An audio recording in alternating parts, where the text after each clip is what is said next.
Ladies and gentlemen, boys and girls, welcome back to another Apex Legends video. My name is Sweat if you guys are new.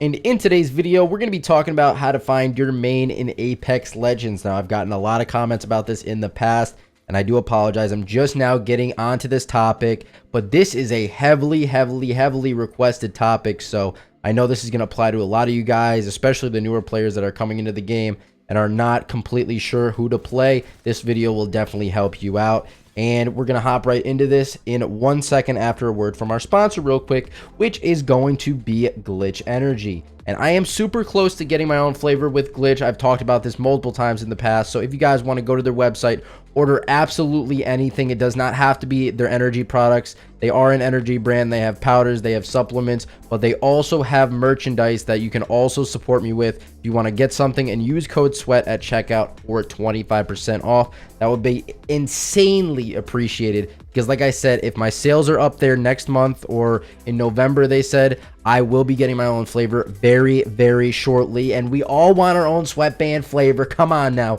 It would be amazing. Anyways, guys, without further ado, we're going to hop into how to find your perfect main in Apex Legends.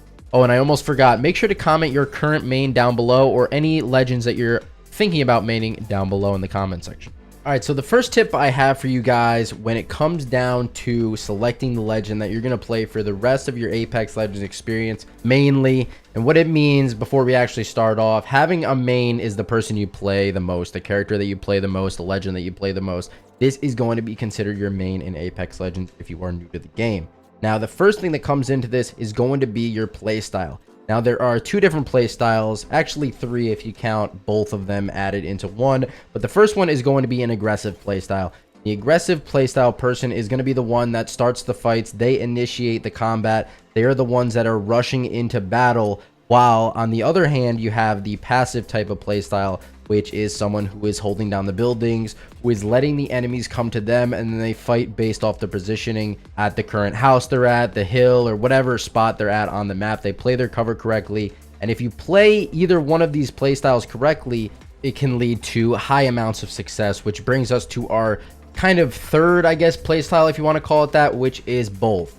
All right, aggressive and passive. You know, in certain situations that you want to play aggressively, but in other situations you might want to play passively. Depends on your spot on the map, your rotations, and such like that. So first of all, you got to figure out your playstyle. Are you aggressive all the time? Are you passive all the time? Or are you a little mixture of both?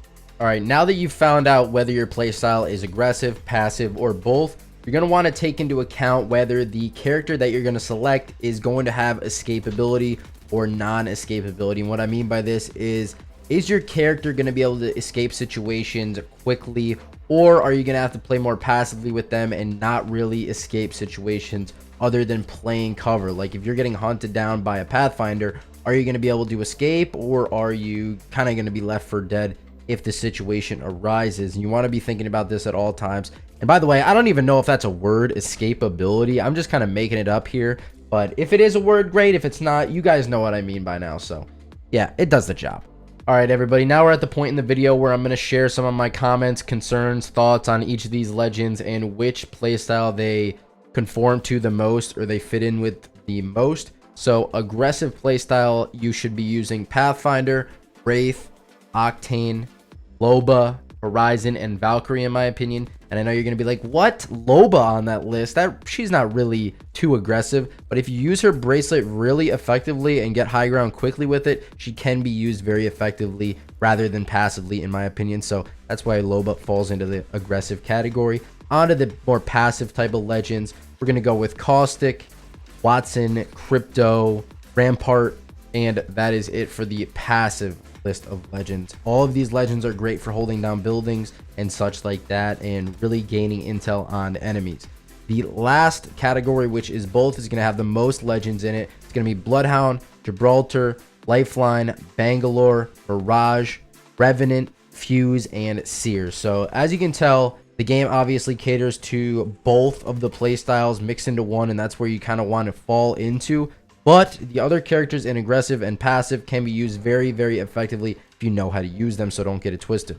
All right, the next aspect that goes into choosing your main is going to be whether they are good in public matches and in ranked matches. You want to pick a legend that is good in both and also good whether you're playing with a full squad or you're solo queuing, because I know a lot of people that solo queue in Apex Legends, probably like 99% of the people don't have a consistent team to play with, and we're playing as solos. Correct me if I'm wrong, but in these situations, you want one of these legends that is really good solo and also good in ranked if you're playing with the squad and such like that. So playing a legend like, I don't know, I'm just putting an example out there. I know there's a lot of good crypto players out there, but in my opinion, playing crypto solo is just not too fun, especially if my team leaves the game and I'm stuck 1v3ing with a legend like crypto who has no mobility, and all I can really do is scan to see where enemies are. It's not really going to help me out in that situation. It's going to be way tougher winning a 1v3 with a legend like crypto than, let's say, the most played legend in the game like Octane. It's going to be a lot easier with more movement on your side.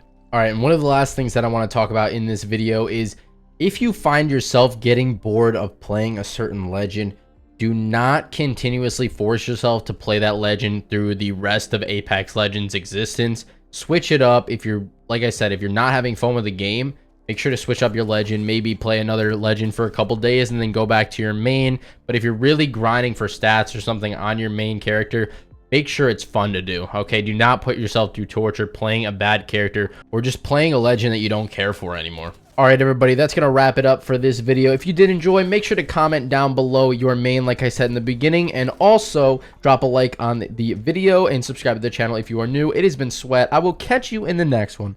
Peace out, guys.